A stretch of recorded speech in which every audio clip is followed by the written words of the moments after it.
నాకు ఎక్స్పెక్టేషన్లు ఏమి లేవు. నేను పోరాడతా, న్యాయం జరిగేదాకా పోరాడతా, ఓపిక ఉంది, పోరాడే ఓపిక ఉంది, లాయర్ బిల్లు ఇచ్చుకునే స్తోమత ఉంది, ధైర్యంగా ఎదుర్కొనే దమ్ము ఉంది.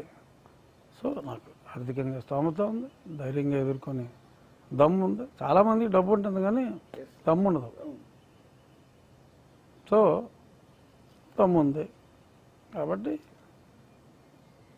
కొనసాగుతుంది, త్వరగానే సెటిల్ అవుతుందని ఐ ఆనెస్ట్లీ బిలీవ్. చివరిగా ఒకసారి ముగించే ముందు, థ్యాంక్ యూ. ప్రభాస్ మీకు బంధువే కదా? ఇందులో ప్రభాస్ ఎందుకండి, ఈ కేసు బంధువేనా దగ్గర మీరు ఇప్పుడు ఆ రోజు మిమ్మల్ని ఇంత దారుణంగా హింసించిన రోజు, అదే ప్రభాస్ నుంచి ఏమన్నా మిమ్మల్ని పలకరించడం, మీకు అండగానే? అతను సినిమా యాక్టర్లో అసలు రాజకీయాల్లోకి రాకూడదు. రాజకీయాల్లో ఉన్న వ్యక్తుల గురించి మాట్లాడటం వాళ్ళకి అసలు మంచిది కాదు, తప్పు కూడా. ఎందుకంటే వాళ్ళ ఫ్యాన్స్ వైసీపీ వాళ్ళు ఉంటారు, ఈ పార్టీ వాళ్ళు ఉంటారు. అతను వైసీపీ వాళ్ళు నన్ను హింసించారంటే వైసీపీ వాళ్ళు అతని సినిమాలు చూడరు. సో కాబట్టి సినిమా యాక్టర్లకి కొన్ని రెస్ట్రిక్షన్లు ఉంటాయి. సో ఆ రెస్ట్రిక్షన్లోంచి బయటపడి మాట్లాడాలంటే చాలా కష్టం.